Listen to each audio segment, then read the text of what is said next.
तर नमस्कार मैत्रिणींनो, तुमच्या सर्वांची कमेंट्स खूप असते की ताई आपण हे क्रॉस कट करतो, म्हणजे बॅक साईडची ही तिरकस कट चालते. इथं दाखवते मी, ही लाईन स्ट्रेट लाव, स्टॉप स्ट्रेट लावलेलं आहे ही बाजू, आणि इकडे बघा क्रॉस. आपण हे जे क्रॉस कट करतो 1.5 इंच, तर हे अस्तरला कट केल्यावर काठपदराचा ब्लाऊज असल्यावर कसा स्टिच करायचा हे हा प्रश्न असतो किंवा याचं कोडं पडतं. तर आज मी तुम्हाला हेच काठपदराचा ब्लाऊज बिना कट करता, काट न कट करता कसा स्टिच करायचा हे मी तुम्हाला दाखवणार आहे. तर सुरुवातीला आपल्याला ही कटिंग करून घ्यायचे. असं इथं कट नाही करायचंय, फक्त खाली स्ट्रेटच ठेवायचंय आणि थोडं एक्स्ट्रा टाकायचंय कटिंग मध्ये. तर आता इथं सुद्धा आपण असं इथून न जाता, म्हणजे इथून न जाता आपण इकडून लांबून जाणार आहोत आणि मग स्ट्रेट खाली जायचंय. या पद्धतीने कटिंग करायचे. आणि इथून आता हे मी तुम्हाला कसं स्टिच करायचं ते मी तुम्हाला मशीनवर दाखवते. आता ही उलटी सुलटी बाजू बघून घ्यायचे ब्लाऊजची. ही उलटी बाजू आहे. तर उलट्या साईडला आपल्याला याचा मध्य काढून घेऊयात अगोदर फॅब्रिकचा. इथे असा आता मध्य काढून घ्यायचा, छोटासा नॉच देऊ या पद्धतीने. आणि याला सुद्धा मध्य काढून घ्यायचा, अस्तरला सुद्धा. आणि मग इथे आपल्याला 1.5 इंचावर अशी खूण करून हा टक्स असणार आहे 1/2 इंचाचा. तर या साईडचा जो टक्सची जी खूण येणार आहे तिथपर्यंत आपल्याला हे मध्यावर मध्य ठेवायचं अगोदर असा, या पद्धतीने. आता हे आपण असं स्टिच केलं तर एवढा काठ कापला जातो. तर हा काठ कापून न कापता आपल्याला हे जोडायचंय. तर ही उंची बघून घ्यायची, इथं लावून घेऊया हे. तर उंची आहे 1.5 इंच बरोबर. आणि ही सुद्धा खूण करून घ्यायची. इथं स्ट्रेट लाईन ओढून घ्यायची अशी. आता सेम याच पद्धतीने या साईडला पण बघायचंय. मध्यावर मध्य ठेवायचा असा, इथे एक खूण करून घ्यायची. आणि या साईडला पण इथं पासून येणार आहे, तर ही लाईन इथं येणार आहे अशी. तर आपल्याला हा असा क्रॉस घालवायचा आहे इथून असा. परत एकदा दाखवते. या पद्धतीने असं ठेवायचं आहे. इथे रेघ मारून घेऊयात पाहिजे तर इथे जेवढा भाग झालाय तेवढा भाग इथे आपल्याला ड्रॉ करून घ्यायचा आहे. सेम इथे सुद्धा तसंच. या साईडला 1.5 इंच आणि इकडे एकदम नाहीसं करायचंय टक्स, म्हणजे बाहेर काढत आणायचंय. तर हा टक्स उलट्या साईडला मारायचा आहे. त्यासाठी आपल्याला इथे मध्यावर घ्यायचंय हे, आणि इथून काटाची बाजूवर घ्यायची म्हणजे आपल्याला दिसेल. आता बघा, या रेघेपासून आपल्याला स्ट्रेट हा लाल जो काठ दिसतोय त्या लाल काटाबरोबर टीप आणायची. तर इथून अशी पद्धतीने बरोबर या लाल किनारी बरोबर आपली ही टीप आली पाहिजे. मशीन मागे पुढे करायची आणि स्ट्रेट इथं या किनारी सोबत सुई आणायची.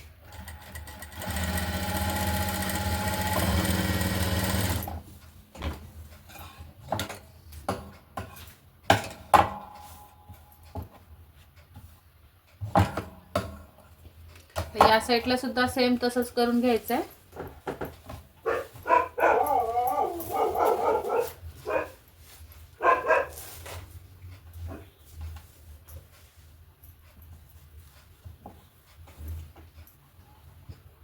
बरोबर लाल किनारी बरोबर इथपर्यंत आणायची.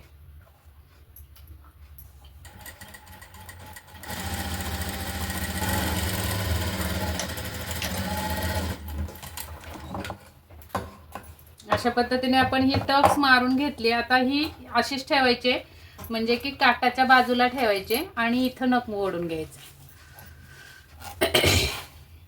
असं प्लेन नख ओढून घ्यायचंय त्या टीपवर, म्हणजे इथं जोड आलंय हे अजिबात दिसत नाही. आणि इथं व्यवस्थित नख ओढून चपट करून घ्यायची ही बाजू. टक्स असे ना चपट करून घ्यायची, किंवा इस्त्री मारून घेतली तरी चालेल. आणि असं नकाने प्रेस करून घेतली ही टीप तरी चालेल, पण काटाच्या साईडला ही दुमडायची अशी. आणि आता आपण हे अस्तर ठेवून जोडून घेऊयात, मग तुम्हाला सांगते सेम टू सेम होती की नाही. आता बरोबर मध्यावर मध्ये ठेवायचं आहे आणि बघायचं. तर अजून थोडंसं कमी पडते इथं, तर अजून थोडं आपण वरती घेऊयात.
अशा पद्धतीने आता बरोबर बसेल. या पद्धतीने बरोबर बसणार आहे. आता हे जोडून टाकायचं.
या पद्धतीने बरोबर अशी फोल्ड करून आपल्याला आता कडेने आपण टीप मारू शकत होतो, पण लाल कलर आहे काटाचा, मग आता हे या मध्यातून टीप मारून घ्यायचे.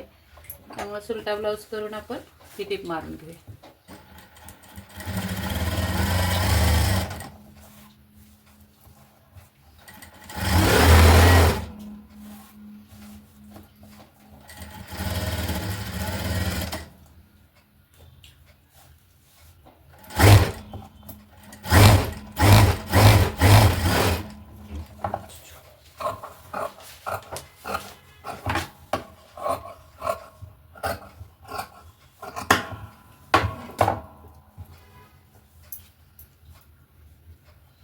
आता हा डबल फोल्ड केला. इथे बघा मध्यावर काटाची रुंदी किती आहे बघूया आपण, 4.5 इंच. आणि इकडे बघूया इथे सुद्धा 4.5 इंच. या साईडला पण बघूया 4.5 आहे का, हे बघा इथं सुद्धा 4.5. आपण कुठेही इथं काट कट केलेला नाही. आणि मी हे तुम्हाला ते क्रॉस जे कटिंग असतं आपलं ते जोडून दाखवलेले. तर हा व्हिडिओ आवडला असेल तर नक्की लाईक करा, शेअर करा. नवीन बघत असाल तर सबस्क्राईब जरूर करा. Bye bye.